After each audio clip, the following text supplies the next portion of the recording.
We are live, man. What's up, guys? Back with another A to Z. Oh, younger Ali in the house. Rod What's up, Zilla Rod? Stanley back. What's up, man? We're Just back at chilling, it man. again. Just chilling. Yeah, man. How's your week been? Oh, it's been great, man. A lot of things going on. I've been working on a partnership with a gym here called Success Fitness. He and I've been working on bringing our business together for the past probably about a month and a half, and it's getting close to the merger where I'm going to move all my clients over to his facility that he's been running for about 8 years, and we're gonna put it together Oh, and that's what's try, up. try to take it to the next level. Yeah, man. So it's a lot of groundwork to be laid with something like that, as you can imagine, trying to uh, figure out work duties and all the things that go along with two businesses coming together. But it's gonna be great. I'm looking forward to it. Yeah, that's What's good to what's go. new with you, man? Man, just a lot of thinking, a lot of reading.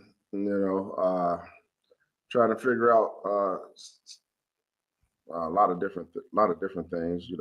With our trip to Korea and the Philippines, and then my job.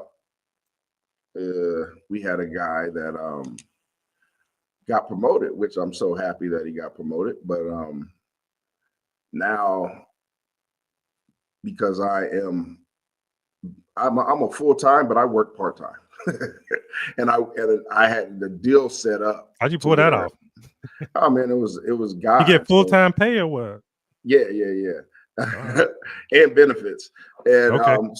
but I only work 4 days, and I only work 8 hours, so it's like it's still it's still full time 32, but I still nonetheless we ain't even gonna get all into that part, but one of the guys that is above me quit, and he had a whole lot of knowledge. Not he didn't quit. He moved. He got promoted. He went up to executive executive director. So Okay. and I don't want to take that position because it puts me in a uncomfortable position with my retirement. You know, my benefits. So it's like now I don't have leeway to call off during the days that I work. You know what I mean? Because I'm basically taking his spot anyway. There's nobody if for the days that we had set up, there's nobody to cover, you Okay. Got know. it. Yeah. So So you got to kind of fill in. well, no, I mean those are my regular shifts anyway. But during my regular shift, Sunday was the only day that I could not call off because I'm the only one there, Hmm. you know. And he would be there Saturday, but because I only work Saturday, Sunday, Monday, Tuesday. But because he's gone Saturday, I don't have the leeway to call off because there's nobody to jump in. So anyway, I've been thinking about that a lot, trying to figure Yeah. out how to plan um this new venture, because whoever comes in, that guy who left, I'll say his name is Curtis. Um, he has some really big shoes to fill, and everybody's going to come in underneath. Whoever's coming in behind him, if they work with us, they're not going to be too. They're not going to fill his shoes. The Yeah. dude has, I mean, that's yeah, definitely gonna be with someone in leadership stepping down or moving up or moving around. yeah. Um, yeah, yeah, I know. I hear you, man. They're gonna try to milk a little bit more out of you. Nah, You they got to. can't So do that. you're taking on taking on some more responsibility. Sound like No, not that either. no. Okay, all right. You I'm, just there. I'm yeah, Yeah, it's just yeah. I'm just the only thing I'm complaining about is I won't be able to call off. Oh, okay. Got it. Got it. Okay. Yeah, because I'm still a team player, man. I'll do what I need to do. I ain't doing no extra shit. I'm already retired. Remember that. You're in retirement mode. I hear you, man. Yeah. Man, that's a good spot to be in retirement mode. Man, I be thinking sometimes. What am I? 45. I got to keep it going to what? 65, I don't know. 70. I don't know. I don't know. Sometimes I think, man, if I would have done 20 in the Marine Corps, I would have retired, at least have one retirement under my belt that would have been in what, 30. 2022, I think. What, yeah, 2022? I don't know. 98 I went in, so it would have been 2018. Yeah. Is that right? Yep. Yeah, so here we go. The grind continues. But I mean, I like what I do for a living. It's that's what it's about. yeah, and what I actually do is great. But every job has its things you don't like or things that seem heavier than they should be. Right. Um, actually training people is fun. It's getting out and networking is fun, but there's always the admin stuff that gets boring and all those kind of things. So we'll see how it goes, man. But like I said, I'm excited to have another trainer who can help out with some of those duties too. So it's cool. Yeah, What's been on your mind, man? What's been on your mind? man. Okay, everybody's yeah. Go ahead. No, I was gonna say people are still reeling from the election and stuff, but I've been above the radar, so we don't even have to talk about that if you don't want, man. Well, I don't know nothing about it. I don't care anymore because their era is over. At least for a little while. I mean, their physical being in the White House is almost over, and Donald Trump is going to come in, and we don't know what he's going to do. So it's like right now we are in a mental limbo state. So there's no need to argue. I'm not arguing with no Democrats about it. I'm not arguing for the Republicans for it, because we don't know. We have no clue what is going to happen. We don't know what policies Donald Trump are going to destroy that the Biden team made. We don't know. So it's just whatever. It's whatever, man. I'm not so much worried about it. It doesn't have too much effect on my emotions or what's going to happen in the future. I did notice this though. Notice this. Bitcoin done surged.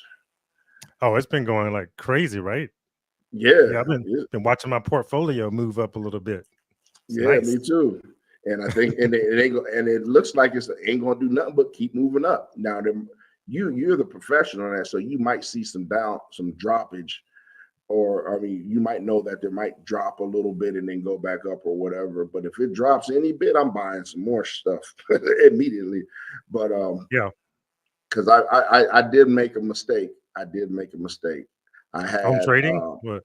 Yeah, I had like close to 30,000 Dogecoin, and I dropped it all. I dropped it all the way down to 220, 236. So, damn, I'm sad at that because that jumped up. It jumped up quite a bit. But that Dogecoin is crazy, man. I was talking to somebody about it last night, and Dogecoin came out about 2 years ago. Yeah, maybe about a year and a half, 2 years ago, it started really popping off. And your boy Elon was out there, telling everybody about Dogecoin.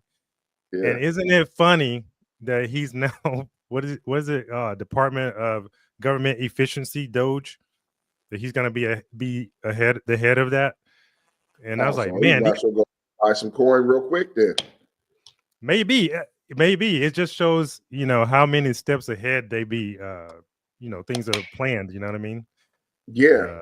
For him to come out with Doge and be touting it 2 years ago, and now we have a Department of Government Efficiency, which is Doge. Imagine that. Right. Right. It's so crazy. Do you know? I don't think it's crazy. No, it's not crazy. It's brilliant. Actually, it's brilliant. Right. I think that he is showing his godness and his.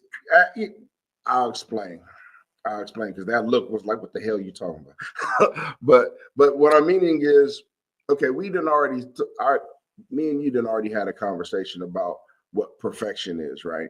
And remember, I was talking about, I was like, okay, the only thing that we know that is perfect is God. God is perfect, but God also murdered people. God also been jealous. God has also been played games with and made deals with Satan that cost other people's lives. Right? We know Yep. that in Hmm. the story of Lot. So a lot of us didn't know really don't know what perfect is. We have to bounce ourselves up against God to know what perfect is. And then in the beginning of the Bible, it says, "Let us make man in our image, in our likeness." Right? That's two different. That's two different qualities, right? The image is what we look like, what he looks like, right? And his likeness is what he does in his quality, in his abilities, right? So we do have his abilities.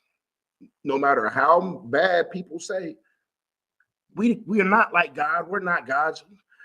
I particularly believe that that's just Satan's doing right there, saying that we're not gods, making us believe that we're not gods, to coming over the world telling everybody that we're not gods. I remember one time, I'm going to get to my other point in a second with the Elon Musk, but I got to build this up so that you can Sure. understand what I remember. One time they said that just to me, I don't know if anybody Who else is ever they? heard my some like a family member, and Oh, then okay. some people at a different church that had nothing to do with my family member, but Yeah. they was saying that that, oh, Satan is so small, he's so tiny, and you wouldn't be like, if when you finally get a chance to see who he is, you're gonna laugh and be ashamed that you was ever afraid of him and gave him that much power, right?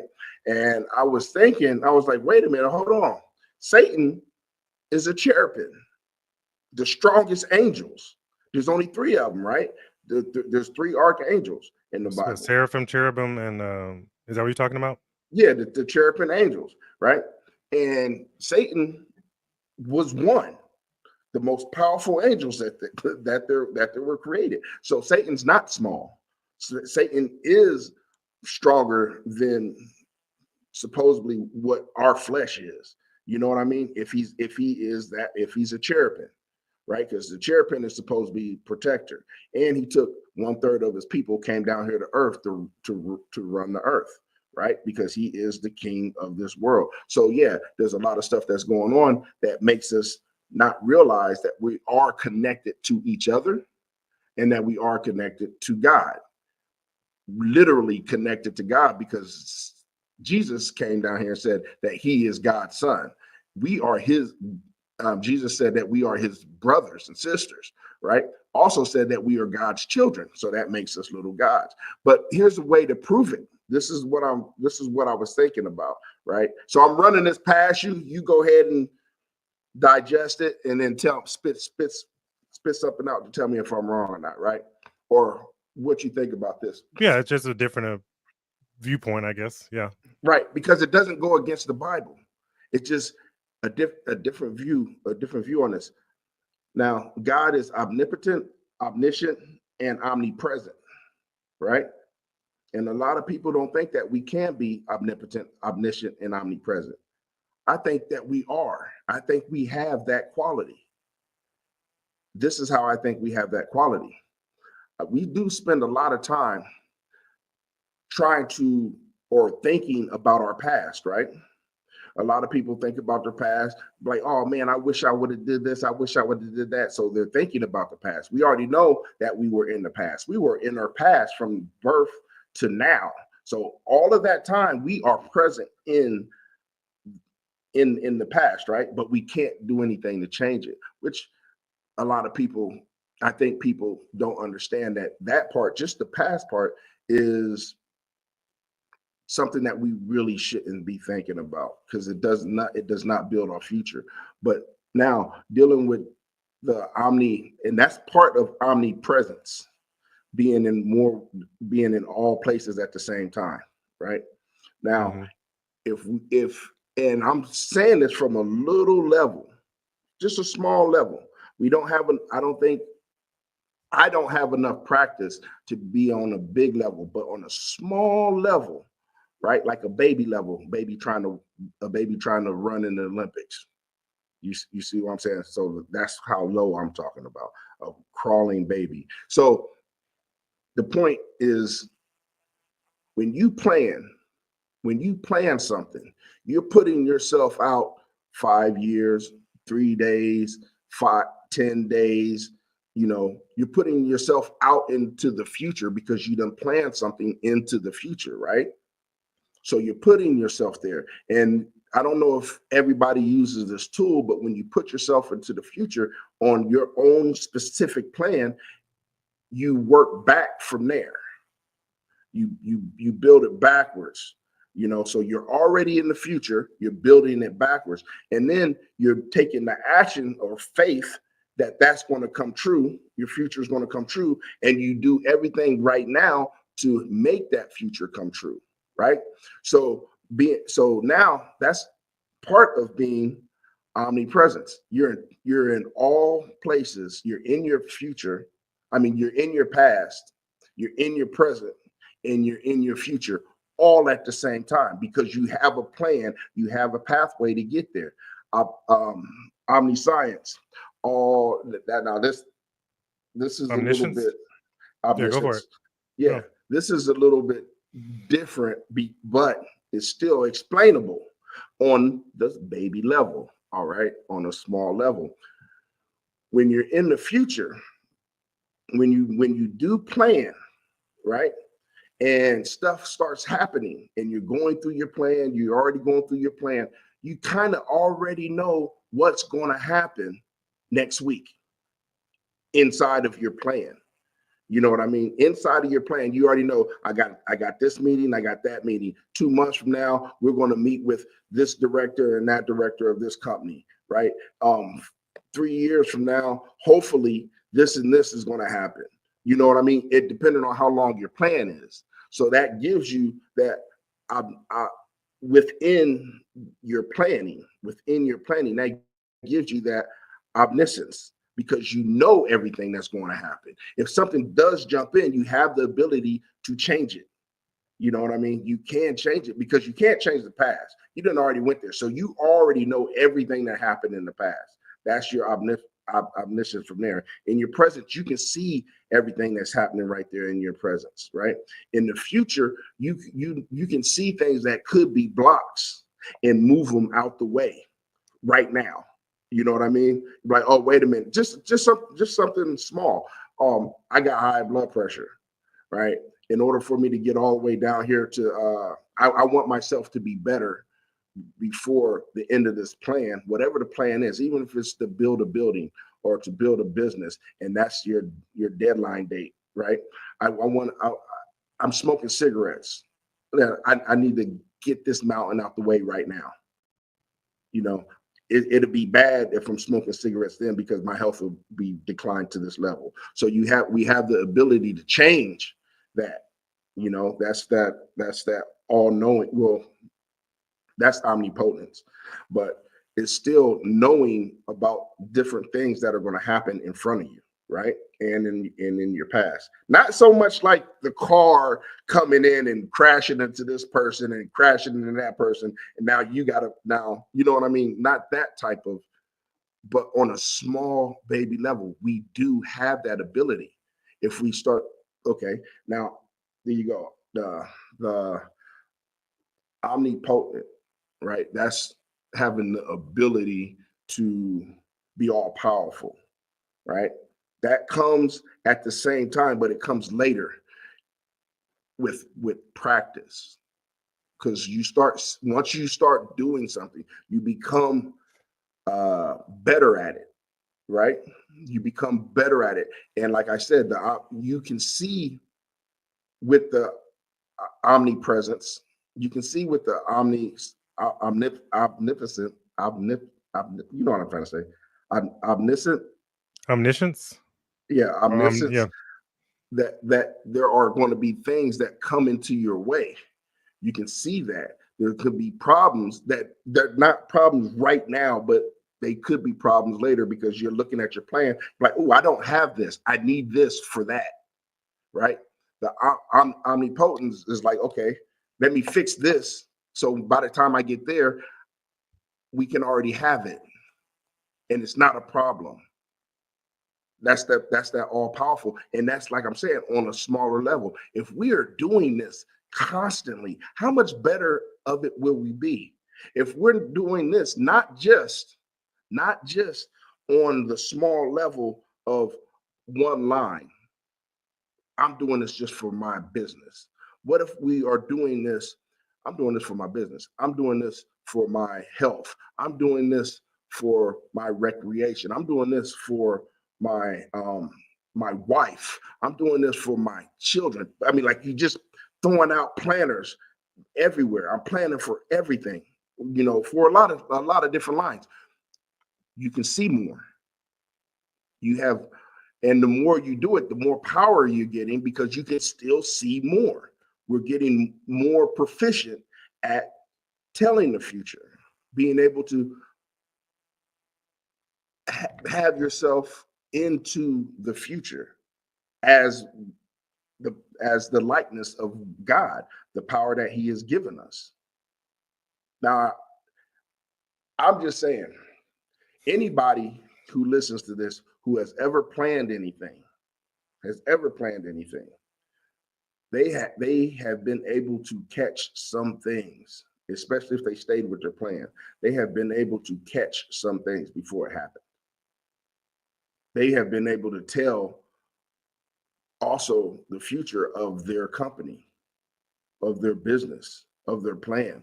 Oh man, we won't be able to do this because of, or oh man, we can do this because of this. They can see the future. What the market is getting ready to drop, it doesn't affect me.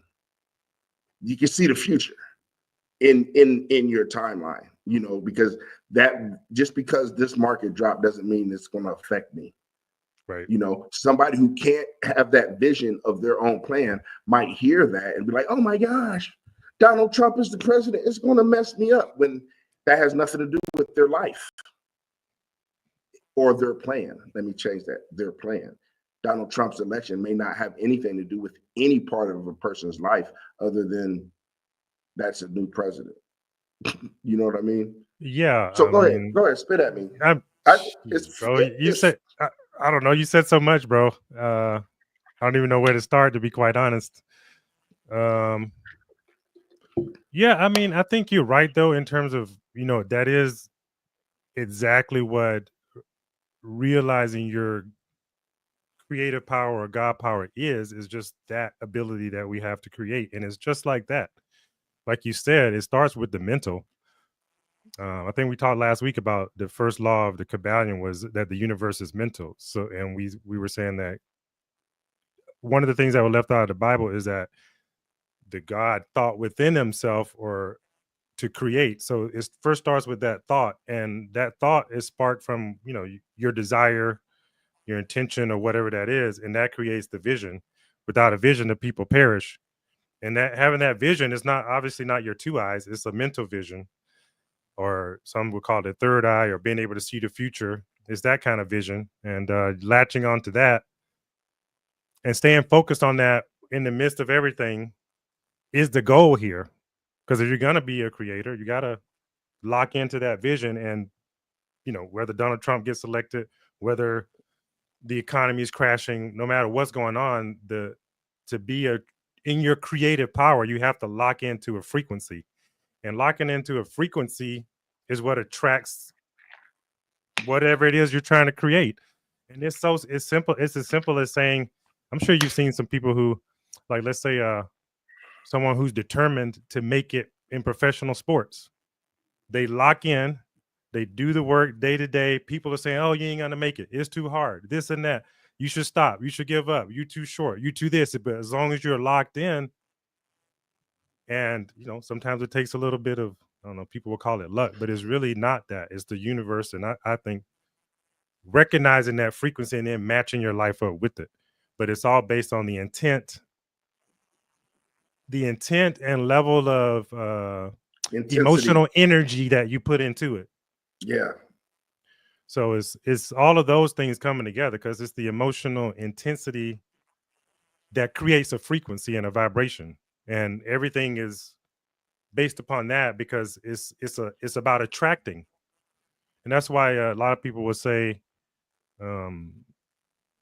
you have to like you can't get what you want. Like if you're constantly saying, I want this, I want that, I want this, I want that, it doesn't really come, and it always eludes you because you're not in the frequency, because you're in a position of lack.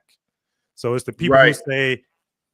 say I'm gonna get there no matter what. They're not in a position of lack. They're already feeling right now that they are that thing that they're Right. trying to bring about. So that's what attracts it. So I Right. think you're right, man. Is that for sure. And I think you started this with saying um it's You talking about omniscience, Elon and Musk? Oh, oh yeah, go ahead. we did start with No, no, no. with, with Elon Musk. Omniscience and omnipresence is just, one of the things that has made this so difficult for us to see is how we've been educated on how things work. We think that it generally starts with doing the thing, like losing weight, for example. People will come as a personal trainer, they want to lose weight and they want to get in shape, and they want to start with the actions of just, I'm going to work out, I'm going to do this and that, but their mind state hasn't changed. They're still the same person inside. You got to get to the mental part so that becomes your new being, the new state Right. of being. And now you're living from a state of I'm fit versus I'm going to do these actions, because it's not the actions that solidifies the frequency. It's the frequency that solidifies the actions The that brings actions. about the life you want over And time. and I think that's where a lot of people's issues are, including, I mean, even ours. For sure. Yeah. But it's like, Well, okay, I have the idea. So they get it here. They get the frequency here, right? Then we start working out. We have the frequency, we're working out. We have the frequency, we're working out. We lose the frequency, we're still working out. The frequency is gone and focused on something else, but we're still working out of habit. We're not thinking about this, but we're doing it as a habit. How come this shit ain't working? Because we lost the concentration up here and focus on it. We just went autopilot.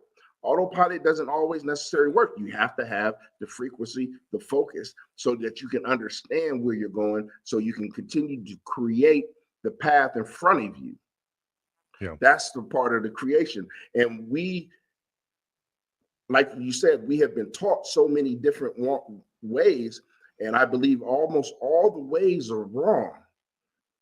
And they're missing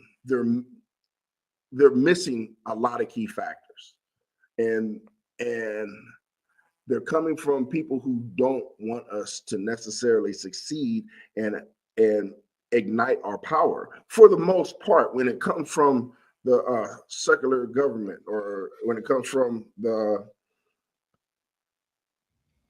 I don't know where else it would come from. I guess you could just say those who design the society in the way that they see the way that they want it to go. Right. And whatever you want to call them whatever you want, but it's still people who had a vision of creating a society in the way they want. So they then lock people into a certain frequency based on the information they give them. And once you give the person that information, if they don't have the awareness to recognize that they've been put into a place to be locked in a specific frequency, they'll never wake up to it. And it's just like that, man. And you said like the losing weight and I think this is a key factor, like for example, with nutrition, we don't often give enough respect, in my opinion, to your energy when you take something into your body and how it affects the food, and then how it's processed, and then how it's excreted or not excreted. All of that has an effect on it. And the reason why we can see like some people, same family, same diet, nearly the same age, same genetics, but they eat the same thing and they have totally different outcomes, because the things that are affecting your life is going to put more or less stress on you in certain ways, certain situations. It's going to affect how you digest certain things, even if it's the same food.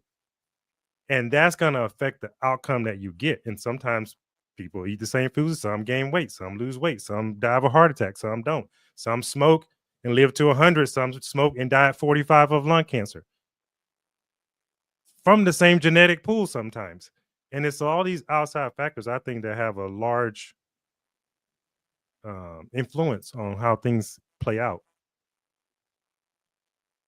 Yeah, large influence on how things play out. And yeah, it's a really deep subject when it comes to that, because it says that what the just shall live by faith and not by sight. And you were talking about when you don't lock into that frequency, a lot of times what pulls you out of it is what you see, Right. is what you see with the eyes. And that can be influenced by TV, things you read, friends, family, or whatever. And it takes you off of the real sight you should be using Right. to bring And this about is, your life. Go.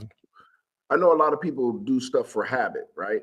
We do. We are supposedly what they say, creatures of habit. Yeah. So there are things that habit does not sustain. You know, especially when you have a plan and you see your plan, you continue to do the habit, but you don't realize your plan stopped at that point. So you're still going for what your habit says, but you plateaued because you haven't created a plan past that. You know what I mean? Like somebody say, "Oh, I want to start a business. I want to start a cart business, and I want to sell food." Right? They seen it.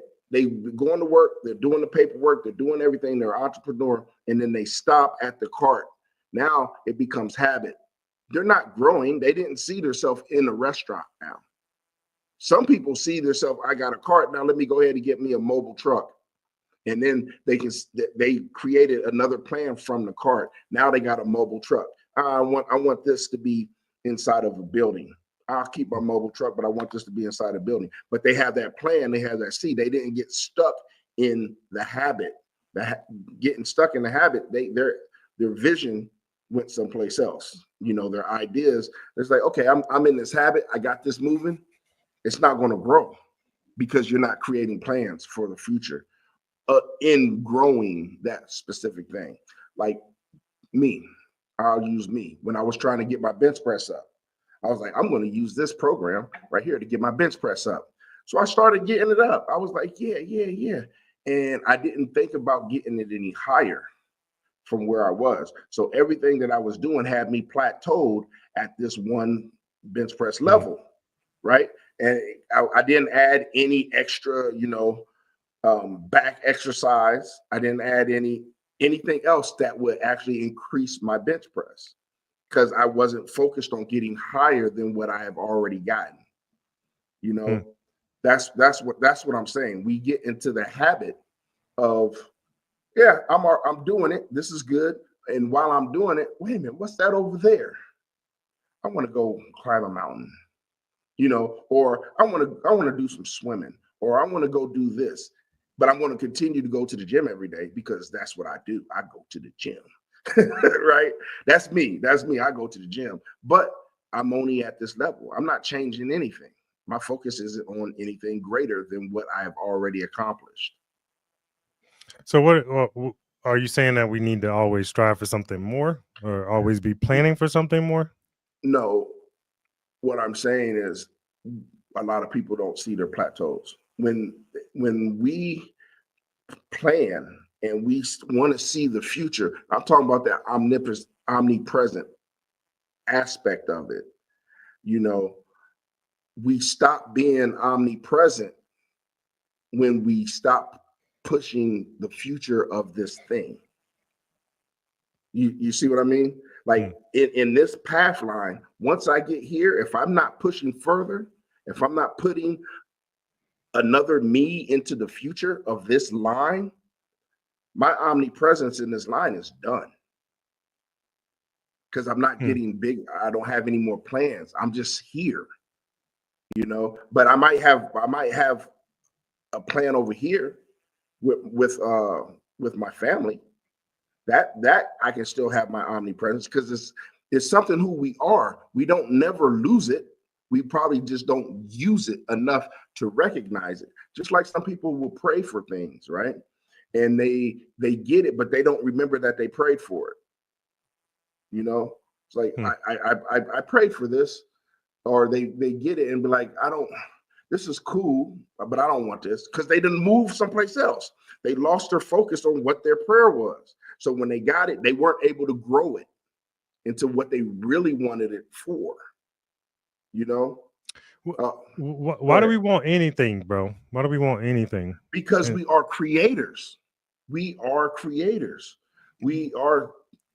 That's part of our DNA to create things. That's why we want stuff. But it then got flipped to us wanting to consume instead of create. Okay. We're battling with that. Okay. Yeah. I mean, we get put in a place to consume and not create. And it's how many of us know, like, people are doing things, but to think about yourself as a creator is a whole nother level of doing things, right? It's like especially when you're creating, like, I guess what I'm saying is, like, if you're a musician and you're playing music, and that's one thing, but to be a musician who creates music is a whole nother thing. Right. So, and I think most of us don't realize that we have that ability to become a whole nother thing and be a creator versus a consumer. And one thing I like about the Bible, it says that sing unto the Lord a new song. You've heard this scripture? Yeah. What about sing unto the Lord a new song for and it says, I think it ends with, for he's worthy to be praised. That's a whole nother story. But when you think about the chakras are energetic parts of our body that are attached to our organs, and they are connected to our organs. What do you do for? 4 minutes left, bro. Oh, you got to roll? No, you. Oh, no, I'm good. I had a little change of plans. We can go a little bit longer. Okay. Yeah. Good looking out though. Yeah. So the chakras are a way that we pull energy from the universe, and it's connected to an organ. And organs, each one of our organs, give off a vibration, or they play a sound that could be measured, or a song. And when you part of the ancient texts, like Buddhism, even the Bible talks about when you come into your Christ energy, now you're like a god. But that's also synonymous with everything being in alignment. So your energy coming from your organs, your thoughts coming in alignment, and your desires all coming into alignment with one another. So now your thoughts, your actions, your heart, your desires are all in unison. And now you're playing a new song. Yes. You're playing a new song from your organs. So that's also a new vibration. Yes. Which also, now you're living life from a creative standpoint, because you've got the Christ consciousness that can then attract things into your life. Yeah, you're more focused. And it's bringing your energy into focus. Yep. Because now your organs, your energy, your thoughts, your actions are all in line. And that's what it's all about. Realizing that. Supreme focus, supreme energy, supreme being, Christ consciousness. Yes. It's all that. So, that's exactly what it is, man. That's what I'm saying.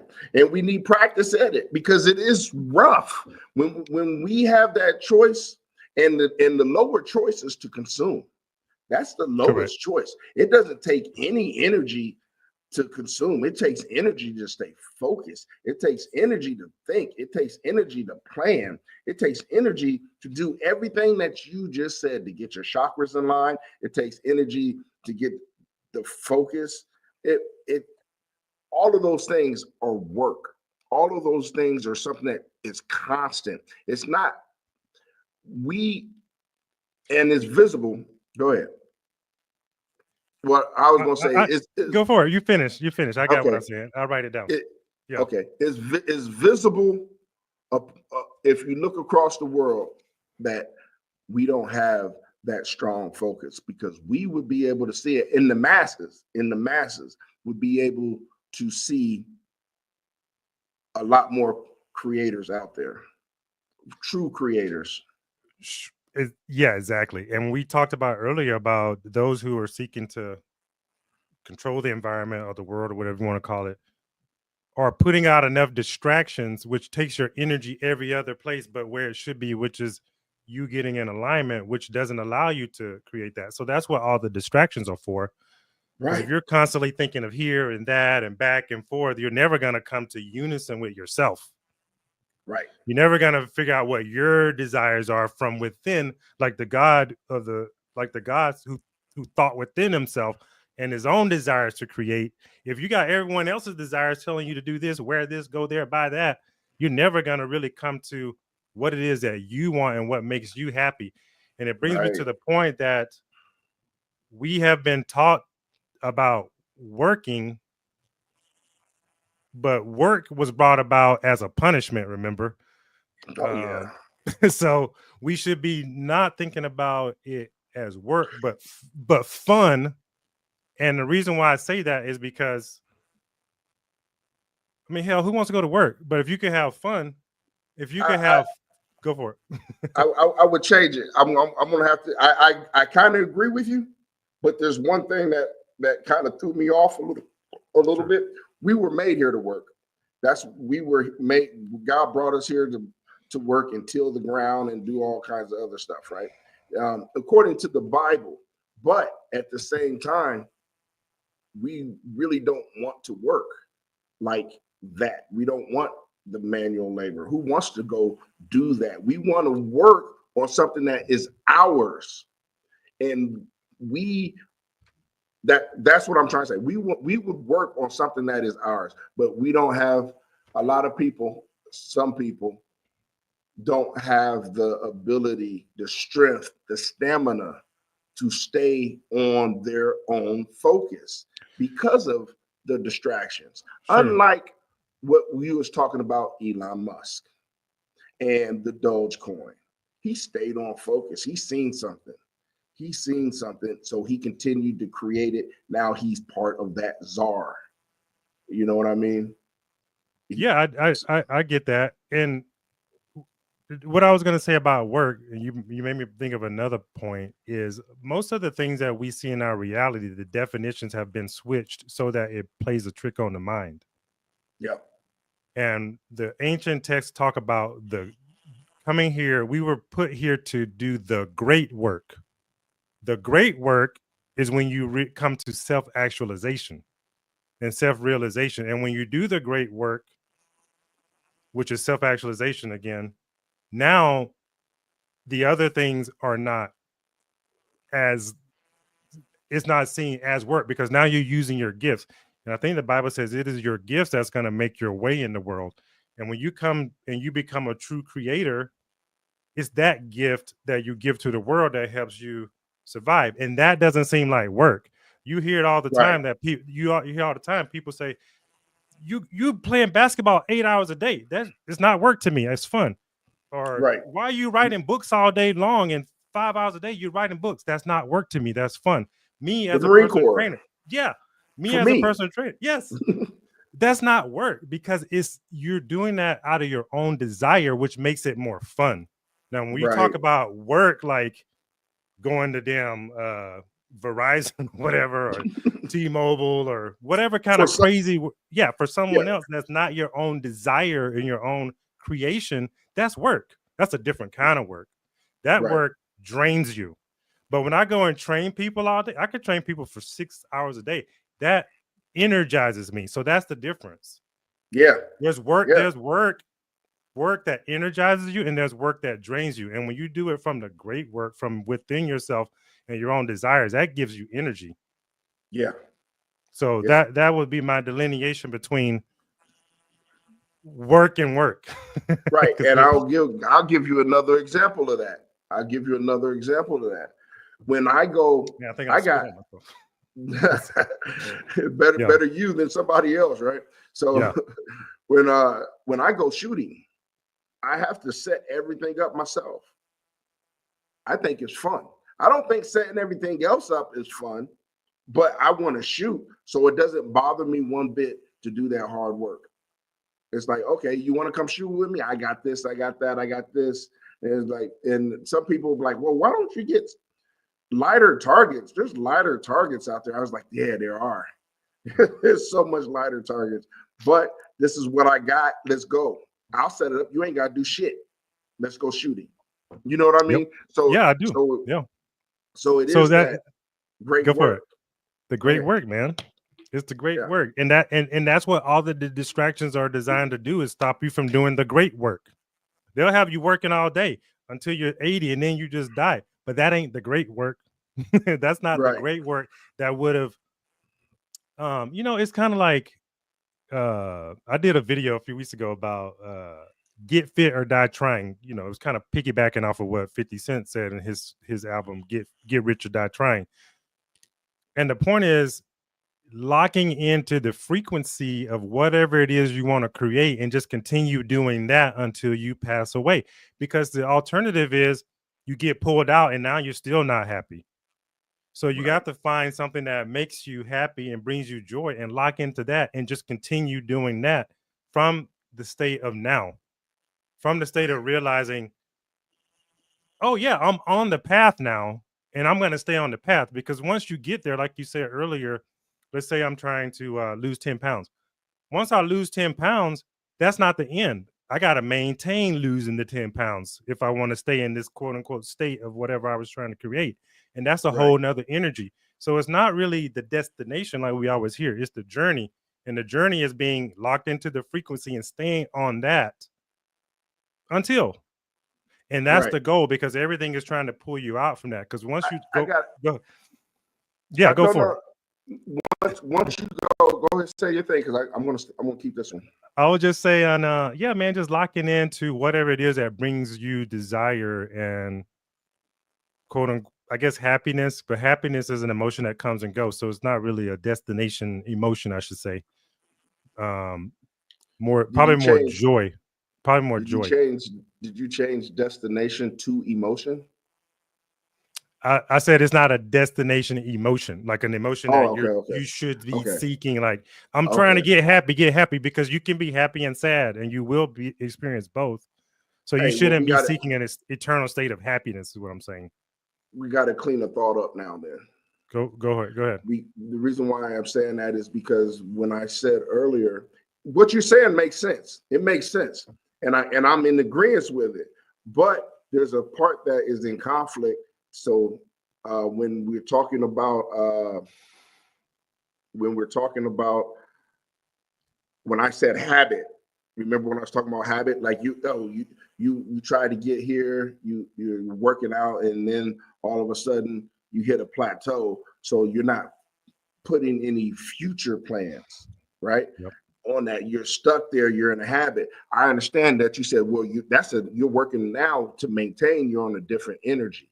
Right. So what I'm seeing is that changes even the plan. Now you still got to go forward. You still got to keep your omnipresence inside of this new plan. Okay. I got to maintain. So, because if I'm over here, there's no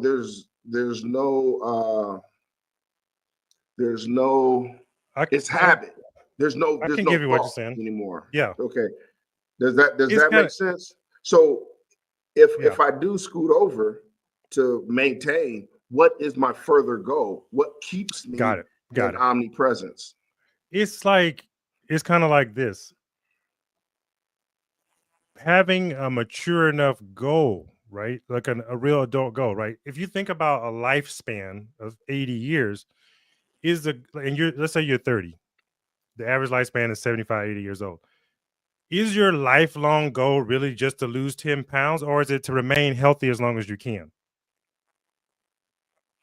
That's the lifelong goal. So 10 pounds lost is a step in the process of living a life that's healthy. Just like, if you're starting a business, you're going to start a business, but what is your business's ultimate mission? Like my business's ultimate mission is to create a company that helps people be healthy mentally, physically, and spiritually. That's not like a one-time thing. That's an ongoing process that could go for as long as that business is around. So it's not just benchmark goals every month or every quarter. It's to have a business that does that mission forever. So it's like you want to live a lifestyle that's healthy. That's what most people, in my opinion, should be thriving for. If you don't want to thrive for it, don't. But it's that foresight to know that this mission is bigger than just 10 pounds. My life is go for it.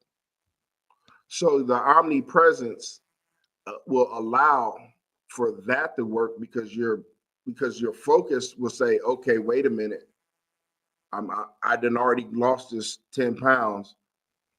Now But I got this gala going on over here where we're going to eat all kinds of stuff, or I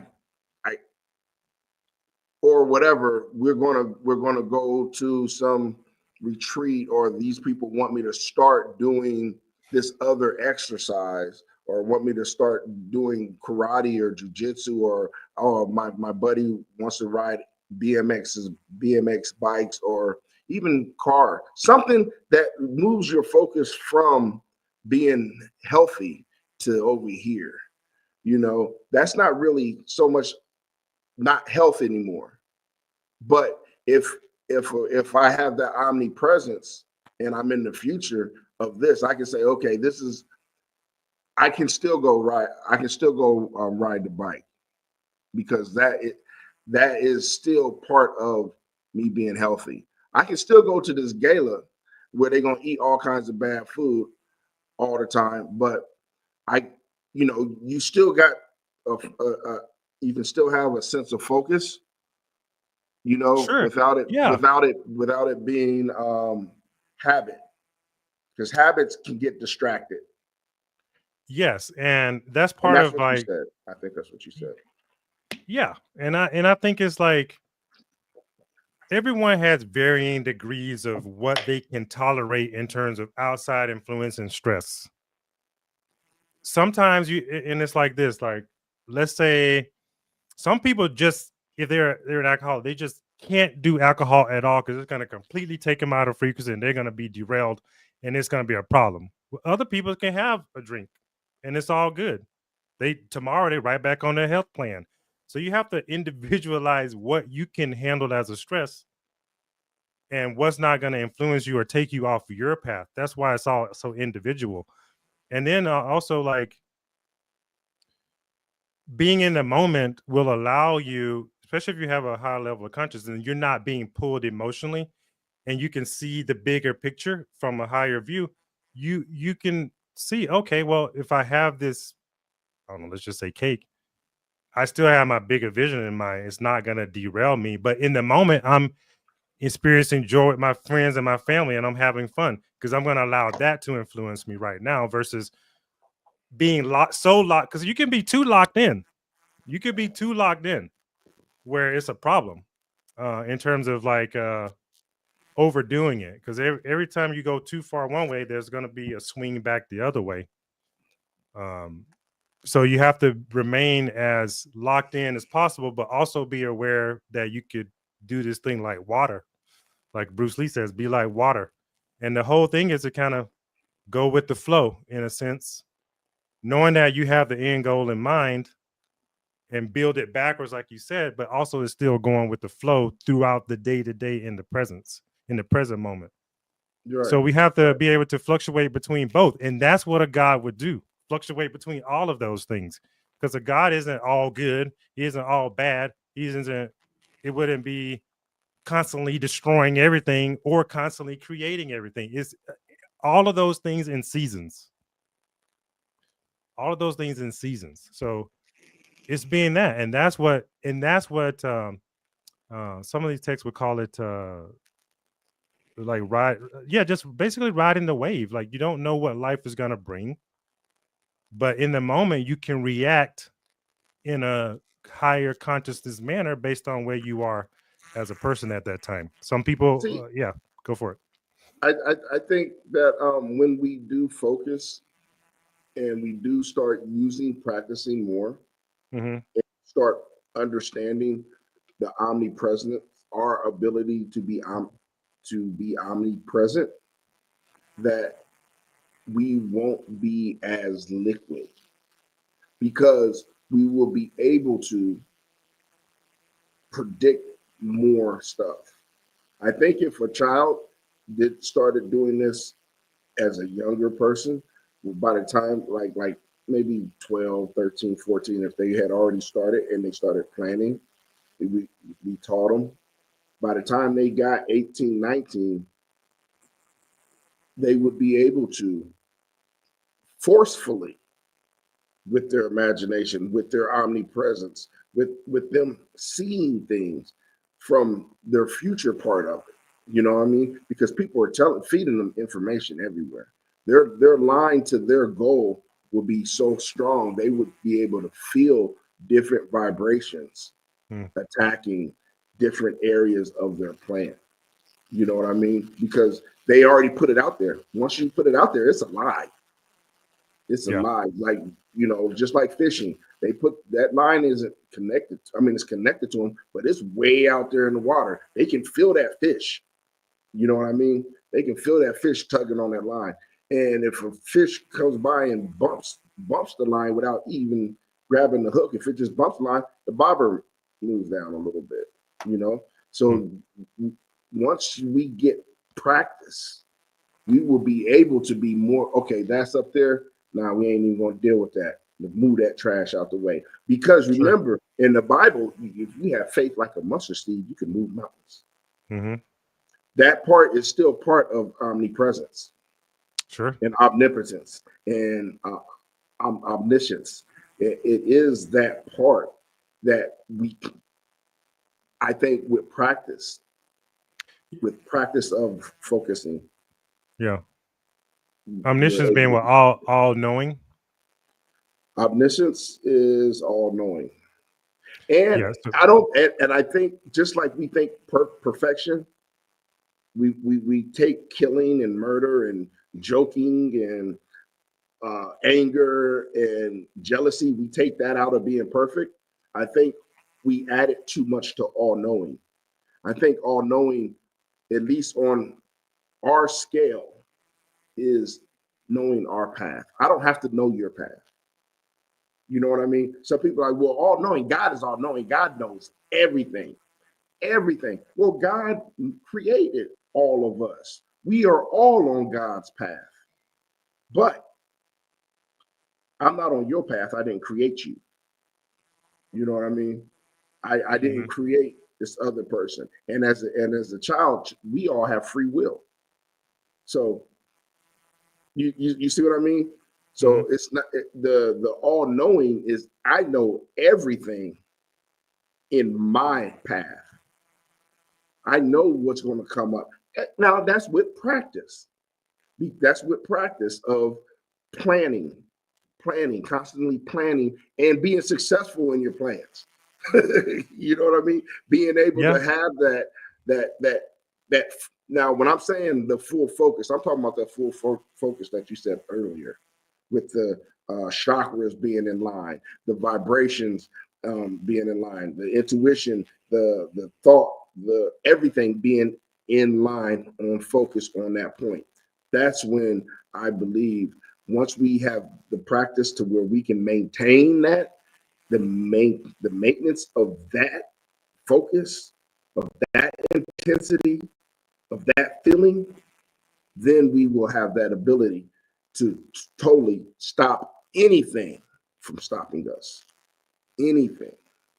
Yeah. I mean, for that type of alignment, most people go live in the mountain for 30 years, man, and meditate. Right. But yeah, it's extremely a challenge here. But I mean, that's a challenge at hand for us as humans, I believe. If you think about it,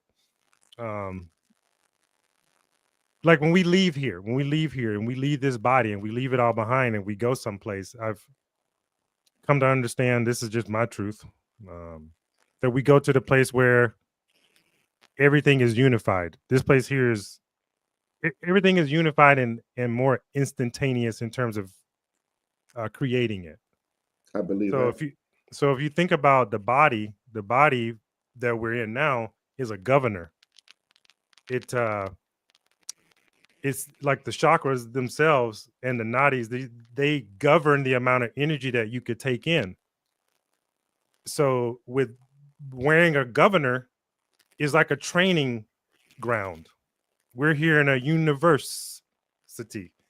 We're in a universe training to be part of the all. And when we go to that, then things become instantaneous. So if you were to say, I want a car there's the car. Here we have the dimension through time. So things take time. So we're here trying to learn that. So I yeah, it's believe just you. them, huh? I believe you. I believe you because when you said it, it just made me think about this. It made me think about the Bible, Genesis 1. And Genesis 1, it says that God created all these things, right? Genesis chapter 1 talks about, God created man in his image, and the image of God, he created him, male, female, he created them, right? So I'm not going to get into the part where there's 3 different creations in there, but it's a part where he created man first. He already created man in the first chapter, right? You go to the second chapter, then Lord God created our suit. He didn't create us. He created man in his image and likeness. Then he goes to chapter 2. It says these are the days that God made, and he rested on the Sabbath day, on the seventh day, right? Then he pulled the dust of the ground, formed it, and blew his essence into the man. He made a physical body. He didn't make us. He put us into the suit. You know Which what I means mean? like what are us? We are the first creations, or second, What or I'm saying third, but we're not the body. We're the spirit. We're the spirit. Yes. What is us? Us is not this body. It's something else. Right. It's something. Right. It's that what I'm talking about that leaves and goes to everything. Yes. Which, so yeah. So we're not the bodies, and that's another huge miseducation of what we are. And I mentioned last time that if we really understood who we are and what the body is, it would show that we're really connected and how we're really connected. Because you know some people can see auras. Me and you talked about this before about auras. Yeah. And the only reason we don't see them now is because of the way our eyes work. Same with, we know that dogs and animals and all these things see differently from us. So that's a real clue as to what can't we see. And we know we can only see, I think, 0.3% of the visual spectrum. It's a very And that's small because amount. them damn fucking doctors, excuse me for cussing, but them damn doctors put them damn eye drops in our fucking eyes when we were first born. That's what it was. They was burning our retinas out back then, and we got so used to it. That the fucking doctors that are doing it now don't even care. They're like, hey, it's just what we do. It's supposed to open your eyes. That's they don't know. That's that poison that they've been putting in our eye. Go ahead. I'm sorry. No, you're good. What I was gonna say is, what was I saying? Is that there's just more going on that we just can't see. Even when when a person dies, it's been measured like a little bit of weight loss when they die. I forget, it's a few grams or something, some small amount, but some think that's the spirit leaving the body, that little measurable amount. And where does that spirit go? It's in the body now. We can't see it, but then we know something leaves. We can't see it, but that doesn't mean it's there, because the most powerful things that are in our existence we can't even see, like air. You can't see it, but it's there. Try living without it for 30 seconds and see what happens. And that's what. And there, what you just said, I'm not trying to cut you off, my fault. No, you're good. But what you just said was, we can't see it. We can't see it. That's part of the programming. We're calling it when it's not it. Okay. Yeah. It's us. What is it? Us? We don't see us. Actually us. It's actually us. It's who we are. And part of the programming too, and this is collective, is that we've mostly been collectively agreed upon that we don't see it. But there are people who do see it. Yeah. There are people 100%. Who do see it. There, who knows what the dogs and animals and cats are seeing. And who even knows? It's even like what's so crazy, bro? Like my son, he wears glasses. And him and I will walk through the mall sometimes or wherever we're at. And I'll ask him, can you see that whatever it is off in the distance? And he can't see things that are, let me say it this way. I can see things that are probably 20, 30 yards further than he can see them. And what kind of world does that create for him versus mine? Right. And I was listening to something about I forget, it was about the shapes of people's eyes, like Chinese shaped eyes or Japanese shaped eyes, and how that affects how much they can see laterally versus what Yeah. someone who has a different shaped eye. So we're all seeing something so much different, but we force each other to see it one way, but it's just not even possible. We Right. have so many different realities in how we not only see the world in our mind, but see the world in our with our own two eyes, the physical eyes. Yeah. I don't even know where I was going with that, but it's just like, I guess the point I'm making is that there's just a lot going on that we don't see and that we don't really talk about. That we're more powerful than we even realize because the way we've been collectively trained to talk about and view view the world. Yeah. And that's just it. That is so it. I think that when people they forget who Satan is. And I'm it seems like somebody might think I'm riding his coattail or whatever the fuck. But but I'm just saying it's like this dude is a cherubim. He is, and I was talking to my wife about this. I was like, this dude is a cherubim, and his job in heaven was what? He was the minister of what? Worship. Worship. So this cherubim who knows everything, the ins and outs, the do's, the don'ts, the yes, the yay, everything about worship has made us not know that we're worshiping anything. Because we were made, according to the Bible, we were made to worship God 24/7. Right? Right? Just according to Sure. the Bible. But what are we worshiping more? We stop and start worshiping the TV, or worshiping sports, or worshiping porn, or worshiping our phone. We can't even walk. We can't even walk away without our phone. Like in the fucking house. We're in the house. Our phone is downstairs. We're like, wait a minute, hold on, I'm upstairs. Oh shit, let me go grab my phone. For whatever reason, I don't want nobody opening it to look at it. I just want to make sure it's here because I'm going to leave later. I need to charge it. Whatever it is, we are stuck on worshiping. And I brought up Christmas. I brought up Christmas. I was like, we're worshiping Christmas, not just Santa Claus, because we didn't even get past. We barely got past. What's that one month? I mean, that one dude with the devil one. Fucking Halloween. We barely got past Halloween before they was already putting Christmas stuff up. You know what I mean? So it's like that is a form of worship. Satan knows what worship is. We don't think it's worship, but whatever is on your mind most of the time that you are wanting is a form of worship. It is a form of worship. I want to hurry up and get to Christmas. I want Christmas. I want my toys. I want to see Santa Claus. I want this. I want to sing them songs to Santa Claus. I want to go out there and put my costume on and walk around. That's all a form of worship. And that's the thing. We're supposed to be worshiping God. Worshiping God is worshiping everything that's on the inside of us.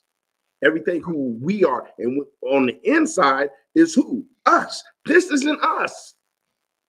Everything comes from the inside. Who is on the inside? The same person that God blew into that body. Us. Everything comes from us on the inside. That's Yeah, who I'm we're good. supposed to be Yeah. worshiping and putting our focus on. Not these fucking distractions, holidays, birthdays.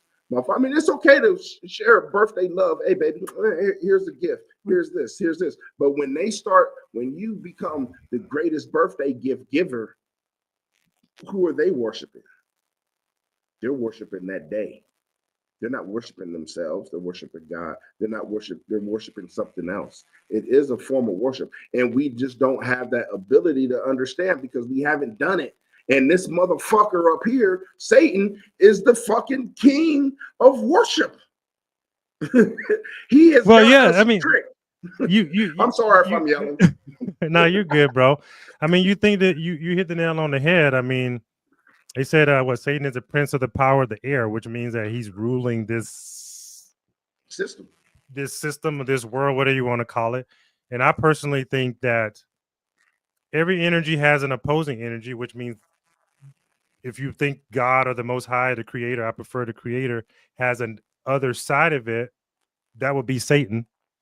And Satan was separated and cast down from heaven, and that would be the lower version of the Creator. So now we have the division, which also creates the word devil is created from division, devil, divide, diva. Watch why Satan could be associated with women, evil, Eve, evil, diva, same thing. And worship is an interesting word because you can change the O to an A, which means war, WAR ship, which Yeah. is also another indication of division because wars divide. And it's talking about dividing what though? Dividing God from him, the other part of himself, which is us Yes. being at war in our mind and our thoughts, which is dividing us from ourself and Yes. disconnecting us from ourself, I which agree with is that. preventing you from doing the great work, which is realizing you are both God and Satan in one, which is, you know, Which we is assign hard to these. believe. It's hard to It's hard to believe, but believe. it's the same. We're both good and evil. We're both Yeah. happy and we're sad. We're Right. we're warm and we're cold, and it's just polar opposites of energy. When people start understanding what perfect is, when they understand what perfect is, they will understand what you just said perfectly. Because Yeah, yeah, because God was perfect, and he created wars and he that sent his murdered yeah, millions of people. the imperfect part of, if you want to call it imperfect, or the opposite energy of the highest was that which was imperfect. So perfectly imperfect goes great together. Yeah. And also too, like when you look at other esoteric texts, like when they talk about raising your kundalini energy up and bringing it up from the here and then going up, and then once that like the male seminal fluid, like if you do semen retention, there's like this Yeah. Yeah. Yeah. this circuit that goes up and then it comes back down. That's that's the energy going up to the heavens and then being cast back down again inside the body, like you were just saying. So Yeah. it's all being played out to going higher and lower, yin and yang, hot and cold, just different sides of the same coin being being explained on multiple levels. And when you understand those levels, you can understand the secrets of the universe because it all works on those same principles Yep. of masculine, feminine, positive, negative. You know, it all works that way because one is just the other aspect of the other, and one could not be created without the other. I think even God of the Bible says, "I created evil." So Yeah. the God of the Bible even says that, and how could he create? How could that be possible if it wasn't within him to begin with? And how could it not be perfect? Exactly. Exactly. Yeah, I can't create a painting if I didn't have the thought within about what I'm painting. Right. There would be no way for it to happen. That's Yes. what, and because we're always downing ourselves. Hmm. Damn, I'm not perfect. I'm not perfect. I can't do this because I'm not perfect. There's only one perfect person on this earth, and it's God. And then like we argue. God, I have argued with people. Hey, God made us perfect. God only made God made us perfect, but we're born into sin, so we're not perfect. No, that's not what that means. So you're saying that just being born kind of kills um, God's perfection and something that He created? He created this world. He was at the beginning and the end at the same time. You know, he You know, he go ahead, go ahead. man, we're gonna have to get into some one time next time about Yaldabaoth and Sophia and the creation of what we're in here, and and I don't know, in my mind it creates such friction, I should say. when we use that word, because What that word? God. Okay. That's right. And uh and the only reason I say it because it creates um like what comes like if most people if I was talking to my wife about this one time when I said what comes to your mind when you think of heaven, and she told me this and that, and what comes to your mind when you think of God, and then what comes to your mind when you think of the devil.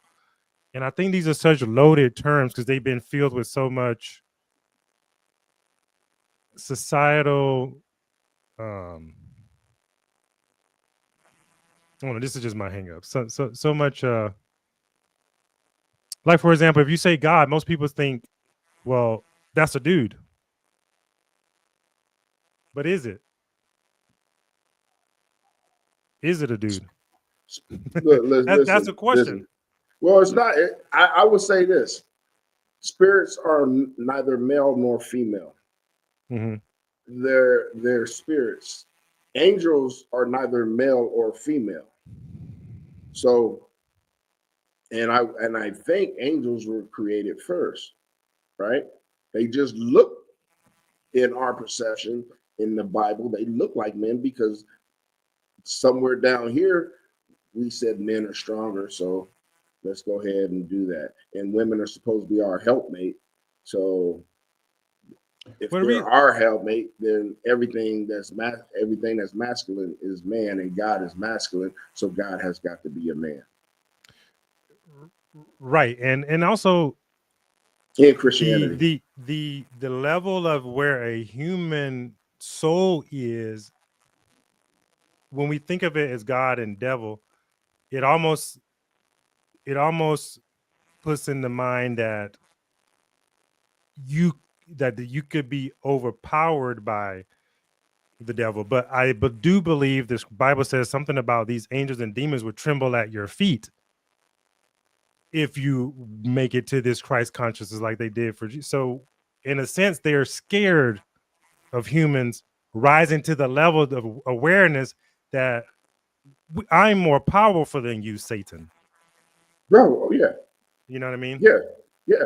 Um, 100%. That's why we are where we at, because he is the king of this world. It says that. It says that in the Bible that he's the king. He's the king over earth. And I forgot the exact verse. I can find it if you want me to. But something about like that one I was talking about, the prince of the power of the air. That one, no, no, or no. is it? It says it's hold on. Matter of fact, I Hey, can tell you. let me take a quick break while you find it.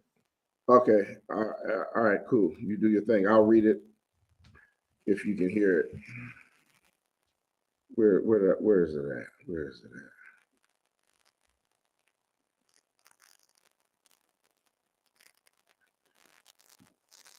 at? You should push pause. You should have pushed pause. There we go.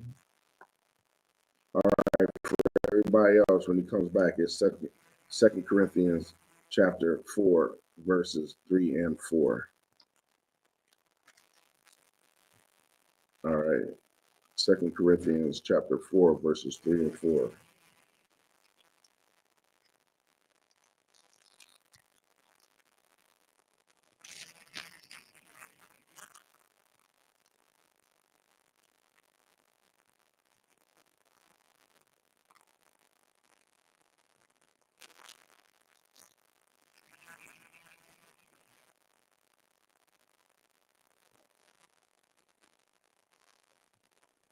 You ready? Oh, you can't hear me. Yo, All right, all right. It says Second Corinthians chapter 4, verse 3 and 4.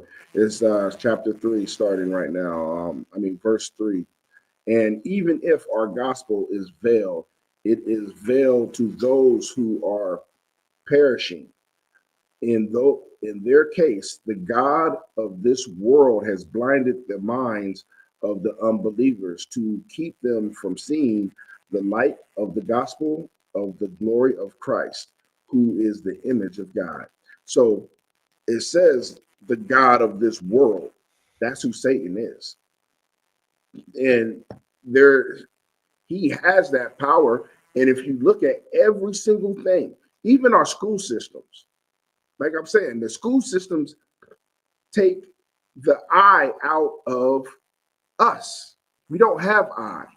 You know, they teach children in the very beginning of school, elementary school, I. Say I this. I have a dog. I have a cat. I have this.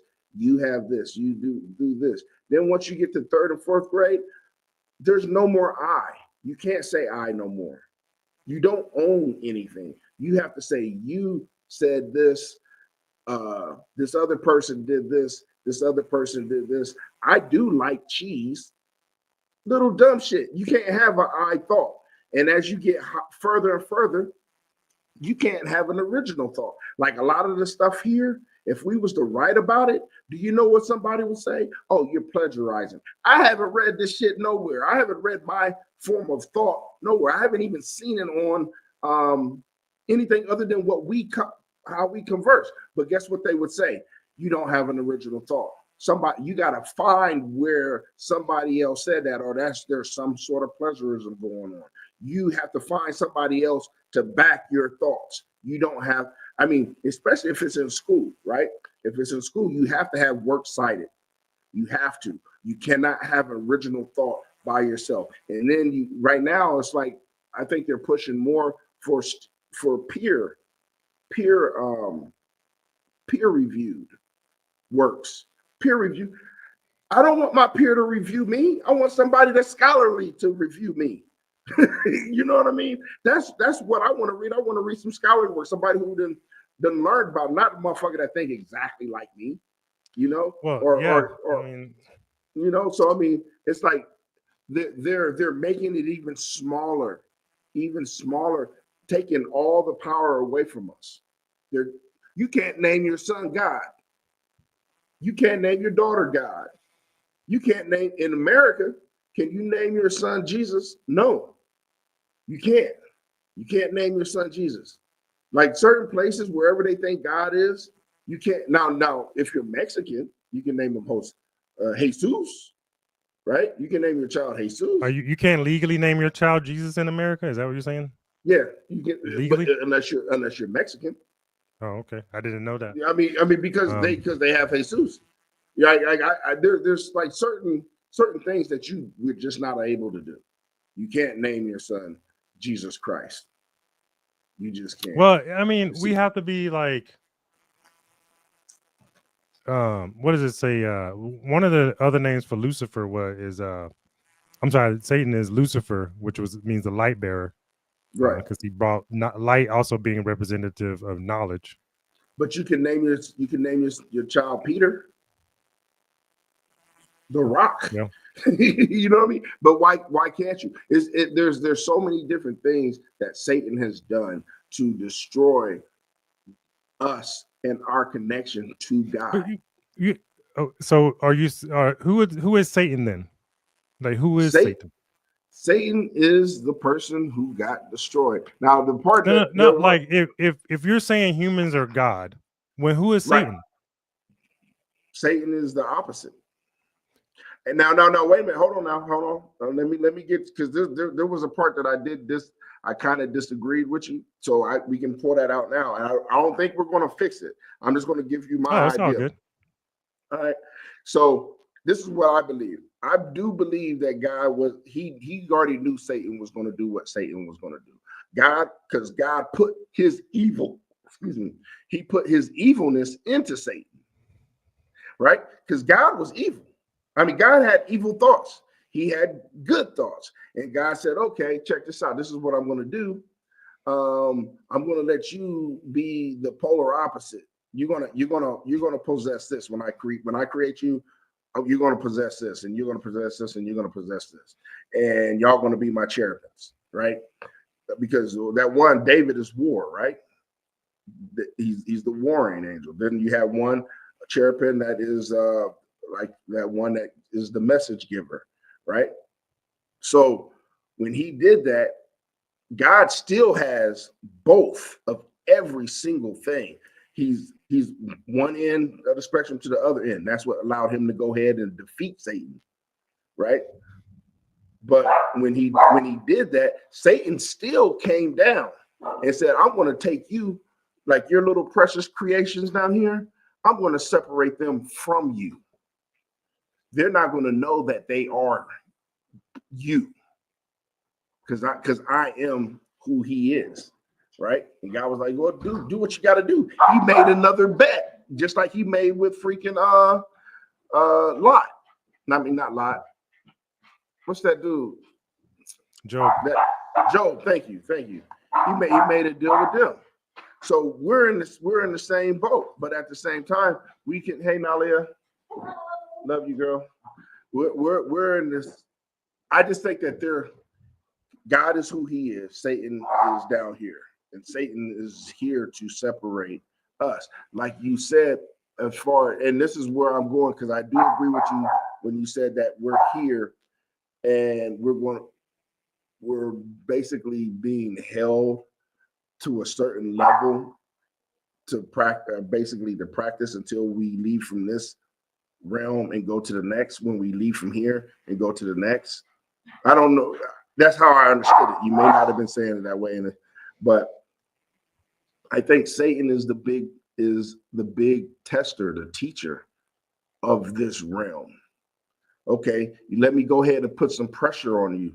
Let me do this. Let me put pressure on you to separate you. If you get separated, maybe you got to come back here and do it again. Or maybe you die and never come back. But if you're strong enough to know that you are your actual pieces of God, his creation. What I'm asking you, bro, is I didn't answer it. Okay. No, who is Satan? Like, when you talk about us being gods, you speak about it as if God is within us. But where is Satan?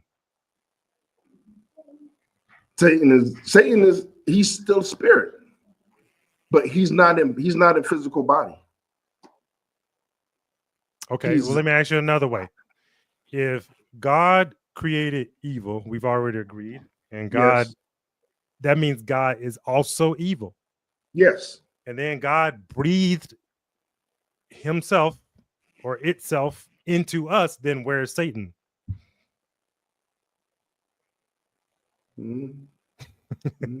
And so that's why it's like no. Okay, this is what I'm saying. This is what I got an answer for that. That was the you got it. Oh boy, you know I'm gonna bring it, dog. Come on. You try to pull the rug up under me. Okay, he's still separate. We have we have that we have the ability or the I don't know the word for it, but we have the ability to be evil. We have that without Satan. We have that because we are still part of God. We have that. Satan himself is something totally different than us. Just like a tiger. We're all connected, but like a tiger is not us. You know what I mean? I do get it. So here okay. When I was saying earlier, when we understand what we are and how this whole thing is put together, we understand that everything is atoms. Duplications of the same concept being played out in different ways to look at it. So, for example, I agree with that. A cell is all containing, like a cell. It has positive, negative. It can sustain itself. It thinks, it grows, it can expand and reproduce, and it has all of that. A human has all of that. Everything is self-containing in that sense, and everything is alive. Even like a seed, it has everything within it. So when they say as above, so below, you're saying like the universe, the stars, the planets, and everything is all self-contained. And just like a human, we're a microcosm of that. We're self-contained, which means for us to be self-contained, we have to be positive and negative, meaning we have to embody both God and the devil, which are just different ways of saying positive and negative energy. Now, you were saying earlier that when you read that scripture of how the power, the ruler of this world blinds us with from the knowledge, which means we're blinded by the light, or not our inability to see beyond the light, or things that are put in front of us that blinds us. And that blindness can come from the subconscious mind, which is within us. And when we reach this higher state, now we're at a higher level of consciousness, which is also in the mind. So the subconscious blinds us by, let's say, for example, a traumatic experience from when you were a child. Now you're unable to receive love when someone wants to hug you. You don't see it as love. You see it as something else. You're blinded by the trauma that you were exposed to that's not allowing you now to see love. But where did that blindness come from? Your subconscious mind, which is also a representative of Satan.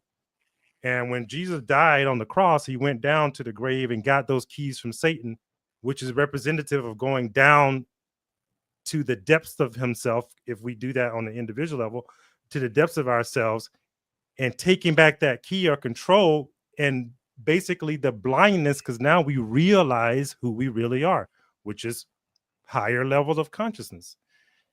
So the point I'm making with it is Satan isn't outside of us. It's our subconscious blinding us from what's really happening in the reality and not allowing us to see it. Because like they say on the Avatar, which is one of my favorite movies, Neytiri said to him, Jake, no one can teach you to see. You just have to learn to see, which is the awareness. So Satan is, we're also God and Satan, like we've been saying. So I got a question. Go for it. You know I got an answer. So so where does the cherubims come in at? God's angels. If Satan is separate from God, but all connected. See this, okay, before I get there, keep that part of the question in mind. I do believe that we're all connected, we're all the same. I do believe, like, even though you're way over there, somehow, some way, there is a physical connection connecting us, because we can't see the air. We can't see it. We can't see it, but the air is still made of atoms, right? The air is made of atoms. It's not atomless. There's atoms in this air. There's atoms in this little plant thing right here. There's atoms that created this. There's atoms that created this. There's atoms everywhere, right? So, and God is the one who created atoms, that creates everything on earth. So we are connected in that sense. Now, going back to what I was asking was, I totally forgot. But by angels. Okay. Cherubim. Right. So God created these angels separately, right? He said, this is your duty. This is your duty. This is your duty. Now, there's other angels out there too, but there are, like I said, they're connected to him, but they're not him. Unless you are saying that these other characters in the Bible are still just some type of metaphor for God. Yeah. And because when we start to look at God or the creator as an energy, and it's a self-contained system, those angels or different energies are different. They're just different aspects of different aspects of the same thing, or different, like a solar system. If you look at a solar system, it's the whole system, but it has different parts that operate together to make the whole system, just like your body. Angels, if you look at like the Last Supper, some will say that that's depiction of the sun with the zodiacs and everything going around Jesus, who's representing the sun, not the S-U-O-N, but the S-U-N with the so that is a whole system, and we are a microcosm of that system. So these angels and demons are different energies, what I prefer to call them, are within us, and they interact and they get pushed and pulled based on what we're thinking, how we're interacting with other people. what time of year it is, because we're connected to the astrological stars, whether we know it or not. We just are influenced by it. So it's all just different aspects of the same thing that have influences, and it's all interconnected. Like there's pictures, if you just Google, I'm sure you've seen the human toroidal field, like the field of energy that's around us.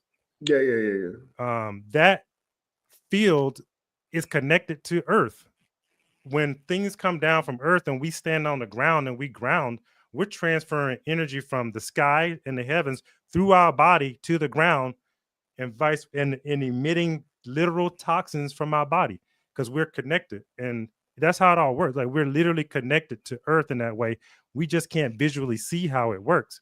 But if you think about every human standing on the ground, bringing energy from the top, from the heavens through their body to the ground, and every other human is connected in that way, we're all connected to the same energetic system, Right. like literally and physically. So those angels are just different aspects of different energies, and then you can look at them like personalities. Like, sometimes one planet might be a happier planet based on, whatever's going on there, and that's just a different aspect of us. I don't think that there's like a heaven where there's a physical, like angels with wings and stuff, that we like the way they depict it in the Bible. I just think that those are different characteristics. Like some of these like like the goddess Kali, or the goddess, and you see them with all these arms and all these different heads, and if you look at her, they'll tell you what that head is for, or why she's carrying this scythe or this sword, and it's a energetic concept that it represents.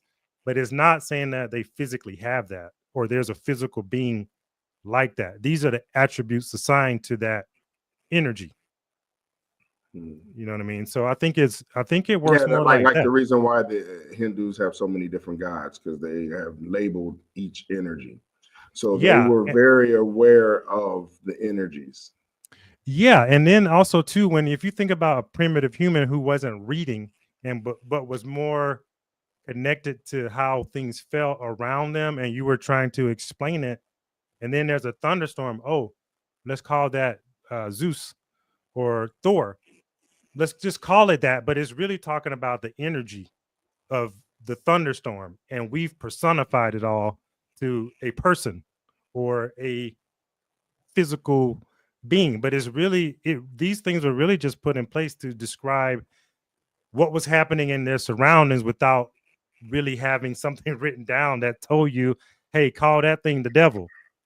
It was assigning a category to an energy, and the Egyptians did the same thing. They had so many different ways to explain what was happening in their surroundings, but they weren't looking at these things like they were beings. They were explaining concepts or things that were happening in their surroundings. Fast forward after religion, now we call them beings and things. So you think religion is what brought, not spirituality, you think religion is what brought God to life instead of spirituality? I think spirituality unites more than it would divide, because everyone has a spirit. That's undeniable for everyone, but people have different religions, but we all have a spirit that operates a very similar way, and is connected to Earth in a similar way. The thing that disconnects us is when we start assigning things like, oh, this is the god of Mesopotamia, or the god of this, and we start doing those kind of things. Now we start dividing, because it becomes concepts that are harder to integrate. But when you look at it as just an energy or a spirit, now there's no denying that you have a spirit. Why are you alive and walking around for the last 40 something years without being hooked up to a battery? There's something in you that's keeping you going, and that's undeniable. What is that? It's like you said earlier, is once the spark of life comes in, or the breath of life comes in, now you just keep going until you decease. And that's the other part of the godhood, is returning things back to their original state so you can create more. And that's how you get what they call infinity. It's not that things go on linearly forever. It's that things are born, they live and they die and they return back, and then it's recycled. It's like a big recycling pot. Your body should go in the ground and become minerals or crystals or whatever, so it could be used again. And this is how you create infinity. And we try to mirror that with our recycling system. We're doing a shitty job of it, but Yes, we are. but that's them mirroring what really happens in nature. Water comes down from the sky, it goes in the ground, it evaporates up, and it comes back down. That's infinity. That's how you create something that's perpetual, that goes on forever. And you know what I mean? It's not like creating, new bodies and for a linear. It's the recycling of things, recycling of energy. And we see that played out when we talk about what we mentioned earlier about recycling the male energy. It goes from the bottom up to the top and back down, and you complete the circuit over and over, renewing the energy. There's a well of water. I was going to say one more thing. The Bible talks about in you should be a well of water springing up into everlasting life. It's this well of water that's just constantly springing up into everlasting life, and then it comes up and it goes back down and recycles. So, just in case some people are watching, why are you not atheist? Me? Yeah. I'm categorizing you. You never said you wasn't. You never said you was. So I'm just asking. I don't think you're an atheist, but are you? Theist is someone who believes in what? Some a god outside themselves or something like that. Theist? I don't know. What you saying an atheist? So I'm not. I don't have a theology, I guess. I'm not an atheist because it would be very silly to think that something didn't create us. I mean, we're here. There's no denying that we're all here. You can debate all day about how we got here, but to say that you don't believe that something created us, then that would be just silly. But some atheists say, I don't believe anything created us, and people will argue, well, you believe that, so you believe in something. So and I think I don't even think it's a matter of belief is something created us. We all know without a doubt something created us in this. So that's the only reason why I'm not an atheist. So something created us. It's just a matter of like doing more to understand how that happened. The creation. Yeah, and the creation. And I think the only way we can learn it is by learning more of who we are, how we operate, looking at nature and how it mirrors what's going on with us. And that's how we get the clues. But to know beyond that, I don't think we ever will until we leave here. People get glimpses of it, I think. But yeah, I just don't think you can deny that there's something that put us here or something that created us. I never really thought about why I'm not an atheist. And I think like, and this is my true belief that at one time, the truth was apparent to everyone on the planet. And the Bible speaks about that in the Tower of Babel when it says, let's just go down and confound their language. Then that was broken. So just from that, go. No. Okay. I say just go for it, man. I got about I say, and just from that, we know that there was a time where the planet was probably more in unison or more understanding and awareness was available about what we are. And we know also through history that has been taken and stolen from us. And I was just watching the Da Vinci Code the other day, and it shows where a lot of this information went to and how and when I was studying like the Bible, not just reading the Bible, but studying how it came about, the different iterations of it. 325 AD when they did the first Council of Nicaea and they started putting the books together. And when you start looking at that, you can see our history just was robbed of us. And a lot of that is the spiritual history that has been taken away. and hidden. So now we just have to piece it together. So go for it, man. Yeah, yeah. And I was thinking too when I was watching Neil deGrasse Tyson and all this other stuff, and just skimming through, and Babylon, right? I was like during the Babylonian days. I think they got the timelines mixed up and confused. I really do think they got that mixed up and confused. I think that when Babylon happened and God separated the people, I think it was when, I don't think he just destroyed the tower of Babylon, even though he has the ability to just destroy that. I think that the way the energy happened was when they did all of that, right? This is when the whole earth and all of its land mass was together. They did something spiritually and with so much energy. At one point, it just hit the earth, boom, and then everybody separated. Like the Africa broke off and went over here. Europe, Eurasia went up, and all these little continents started to form because of that. And there was people on these other little continents. So yeah, then their tongues changed because they started talking a little bit different. You know what I mean? Now, mind you, that the English and freaking Chinese is a hell of a difference in understanding. It's like, so the concept of the way the language changed, it had to change for other reasons other than just a separation, like that. It had to be some cosmic thing or some environmental changes.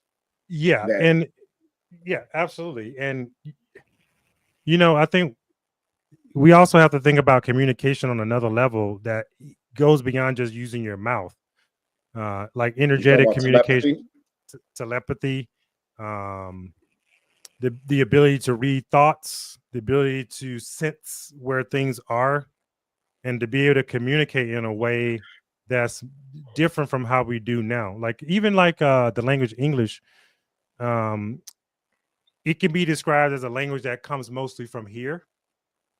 Whereas if you go to Africa and stuff like that, you have languages that are more like with these type of deep sounds that come from down here. Yeah, guttural. They're more guttural languages, and those languages back then were more tones and sounds and things like that were more connected to Earth itself, because Earth is full of vibration, sounds, and tones. So we have that aspect of language. Then we also have the aspect of, let us go down and confound their language. Let's confuse their spiritual system too, because that's also how people communicate. So when you look at like astrology, like we know like the pyramids are lined up to for certain things to be perfect at certain times of the year, or the Mayan calendar and how that was synced up with the stars and heavens. That's also a way that people around the world knew what was going on in the world based on the stars. And those civilizations could understand and read the stars with a very deep understanding. So if you disconnect people from that ability, now you've confounded their language on another level. And the Bible does that too. Yes. The Bible says that's witchcraft. Exactly. And it tells people to be afraid of it and don't go to that and stay away from that. And then they went on to say, the witch hunts and killed all the witches and all this. That's a whole nother story. But that's another way of disconnecting people so that they don't agree. Just imagine if I was in America and someone was in Africa and we both read the stars, we know what time it is. We know what's about to happen because we both understand that language. But when you take people away and make them afraid of it, now everyone's disconnected. So it goes deeper than just the words. And even if you look at the words, these languages are technologies, man. These languages we use are technologies. And if I get you to use a certain language, it's gonna affect how you move, how you act, how you think, how you see the world, what type of images come into your mind when I say certain things. If I like what kind of energy we can pull. All of that. If I just say, Yeah. like, if I say elephant to you, something comes in mind. But if I say it to someone else in another country, something else comes in their mind. That's two different worlds. Yeah. That's two different worlds. So languages are technologies, and when you understand that, you can see then how these languages also have been designed to keep people in certain boxes. And I think we talked about before how the English language, well, every language has a symbol that encapsulates the whole language and all the words and numbers and stuff that you could use within that language, which means once you speak that language, that's your box. Unless you can learn another language, then you can see into another box. But Yeah. making no mistake about it, they've been designed to box you in to a certain reality. Like we talked about earlier when we started this conversation, the ones who seek to control are wanting to control how you see the world. Oh, that's fucked up. When I think about it, when you said it that way, that's kind of fucked up because Black people here in America don't have a language. We don't have No. our own language. No. And when they did say we got one for you guys, we'll call it Ebonics, which is a piece of shit language. Like Right. it's not even. And then here's another. When you listen to, like we talk about all the time, when you listen to, the Trumps of the world and these types, they don't speak the same. They're using similar words, but they're speaking a different language. Make Right. no mistake about it. Exactly. They're using the Exactly. same words, but it's a different language. Like when I was talking to when Obama was in and he was doing that one address the nation, and he was talking about education, and he never used the word educate. He always said we're going to train. And when you listen to him, he sounds like he's talking to the masses of the nation. He wasn't talking to the nation. He was talking to the businesses, because we need to train these children to fit the jobs that we have created. He wasn't talking to moms and dads. He was talking to business owners. So yeah, and so yeah. Yeah, man. Yeah. And if I can create a language and then I can tell you what the word means, that's gonna be your reality. But meanwhile, I'm saying the word, but it has a different meaning to me. And this is how they talk over our heads all the time about different topics and why we can get emotionally riled up, whereas they're not. And there's so many steps ahead. Don't give a fuck about it. There's so many steps ahead, like we said earlier when we started the conversation with Dogecoin. Elon Musk was tweeting about Dogecoin 2 years ago, and oh yeah, Doge, just a good meme coin, and it's funny. He, I'm sure, was planning on being right in this position where he is now in Department of Government Efficiency, but he already planted the seed 2 years ago in the people's mind with Dogecoin. Now when it comes out, oh yeah, cool, we like Doge. It's so readily acceptable because the seed was planted 2 years ago. And now here it is, and we'll see what it grows into over the next few years. But that's what I mean by these languages, bro. They come up with even like the word dog, which could be converted into the word God, and they're synonymous. Dogma. We could go on and on with these languages, bro. But I know you got to get ready to ride out. Yeah, I gotta run some business for sure, man. Another great one as always, man. Yeah, this one, I like this one. This one's good. All right, brother. Well, have an awesome day. We'll be back again next week. All right. Oh yeah, I'll talk to you about next week. We don't have to change the time. But all right, man. All right, bro. Holla at you. Be good. Yeah, you too.